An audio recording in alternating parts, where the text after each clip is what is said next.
Good morning and welcome to the Rolling Boil channel, where we get that water boiling and ideas come bubbling up. And I'd like to tell you a little bit about myself.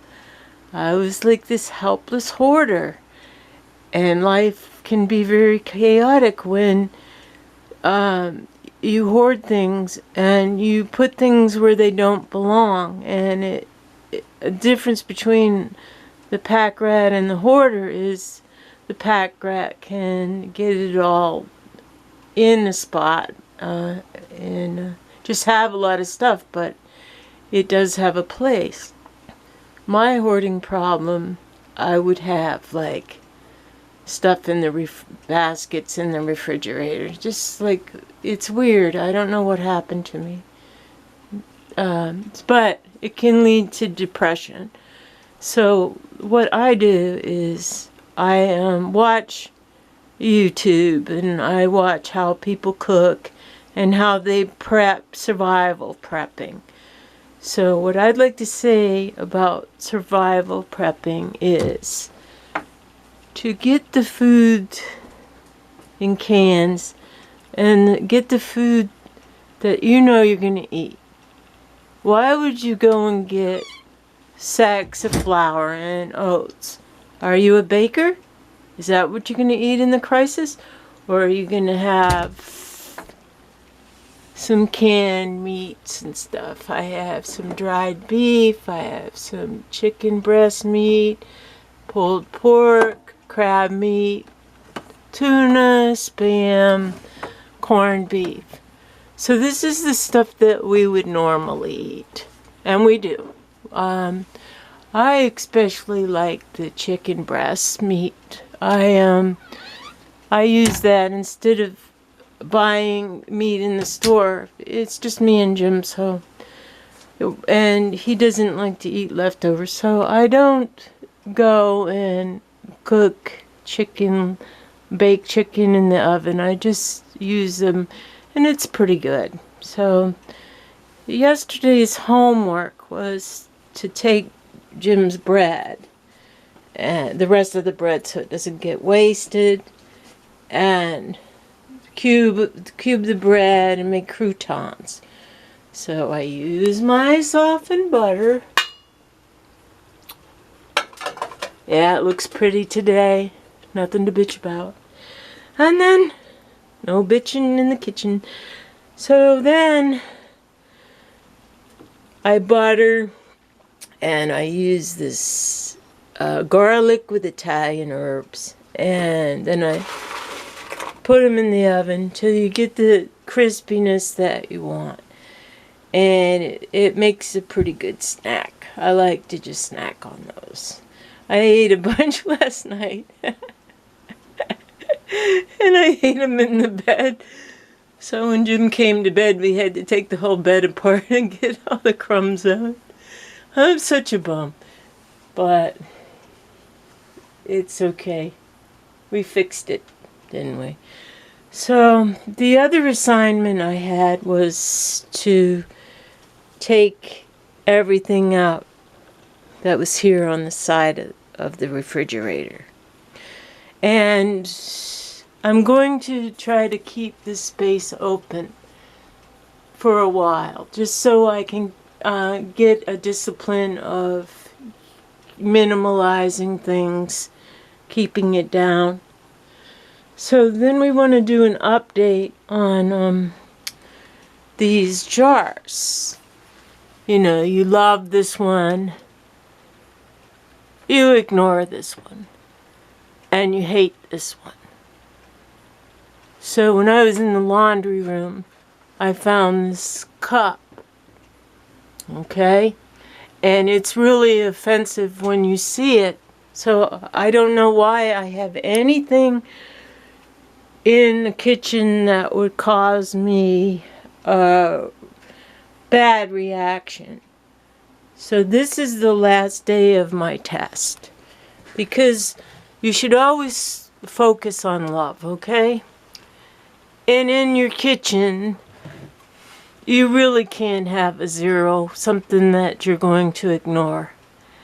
And for God's sake, this caused a video glitch with my audio.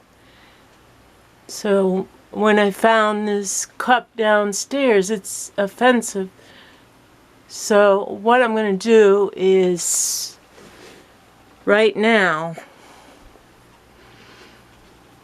I'm going to put it over here. And I have safety glasses on. And I'm going to smash it just like that. And I'm going to sweep it up. Because I don't even want anybody else to have this. It's so offensive. So there you go. And for those that hoard, that's one thing out of your way. I just should have put shoes on. It's so like me to do something like that. Now I have to clean it up because the two cats, my boys, I don't want them to step on it. But I think it's pretty funny. Huh? Just, you don't want anything in your home. It's not really good feng shui to have things that cause you to have a certain feeling. And so yeah, these are gonna go. I'm gonna take them right outside and just dump it in the backyard. Nobody will even know. So then, the stuff I cleaned out of the kitchen was this box. And I would throw all the plastic bags into this box. And it was housing this. Now, do you feel successful cleaning with this? No, you feel like a dang failure. So today I'm going to, and true hoarders, if they have a mop or a broom, they're probably going to keep the handle, I guarantee. So just get a section where you're going to keep those handles, but they shouldn't be in your kitchen. You just want active things in your kitchen that you're always going to use. So the importance of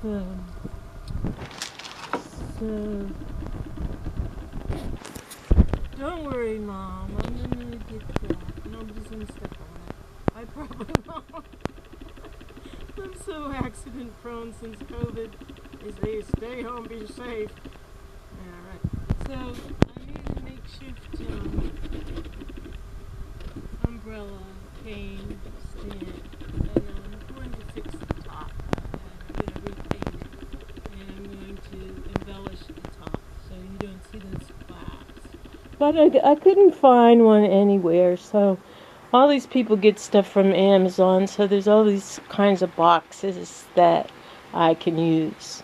I had all these like extra knives, so somebody had this box, and I thought, well, let me shove my extra knives in there till I can get to sorting and organizing that.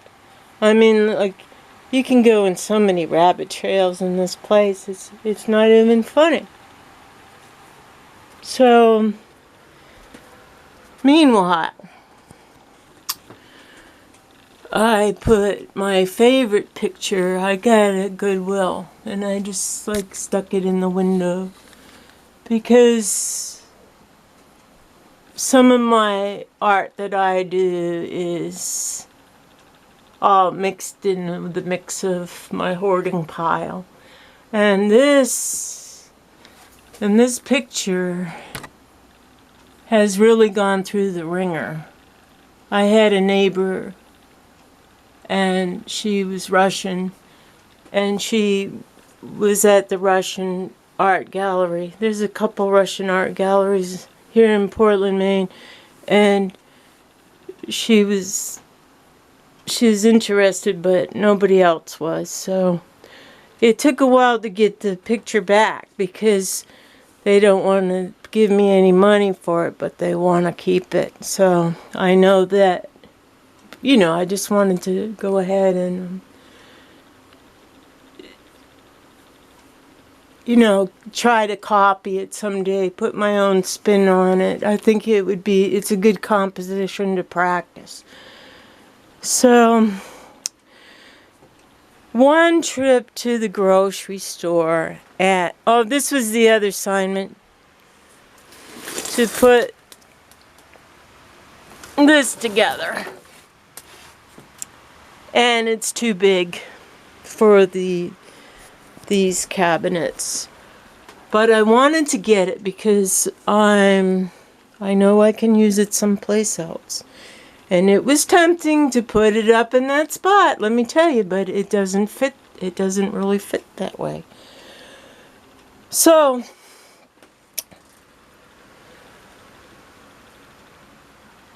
we got rid of the couch. And that'll have to be my homework for today, to clean the storage, because I wanted to create a window bench effect. So I had the boxes piled 3 high, and that was too many. So 2 seems to be the winning one. So let me tell you, I went to Introduction to Culinary Arts, and we had to learn what each position was in the restaurant kitchen, and then we had to do an essay on what job that we would like to have. And I chose executive chef, and I studied what I would need to be the executive, what knowledge I would need. And it's basically executive chef would make up the menus, order the food, do the inventory, all of that stuff. And the instructor was like, "Oh, dream on, baby." But you know what? In this kitchen, I am the executive chef, and you need to give yourself a title. Maybe you don't have a job, but I'll tell you what, when I started doing this, I now have a job that I look forward to doing. And when I was taking the culinary arts and we went into that big kitchen, and you realize the other students are assholes and you don't want to work with them. You know what they did to the head chef? He was this British guy. They put everything in the deep sink, including knives, and the chef in charge, had to go get stitches all across his hand. So I saw who I was going to be learning with, and I went, no way. These people are just jerks. They're just here because they don't want to get a job. Somebody's paying them to get in the school, and they're just goofing off. And another thing is, I'm an older student, so ageism plays a part, but in this kitchen, I can be the home executive chef. Because I am. Okay? So, I think that you can see that I have much homework to do, and I'll give you an update. I want to get this dining room cleaned up, because I want to have my parents over for dinner. And I think they'll be happy when they see that I've really picked things up. No worries, it's just in this section. Because as long as I keep this clear and the rest of the apartment is clean, I think hubby's happy with that. I think it doesn't matter what I do if I'm getting happier. Because depression in the winter, it's really hard. So this gives me hope that one day it'll be my dream kitchen. Okay? I love you. I hope you like and subscribe to my channel. And I love you. Hugs and kisses.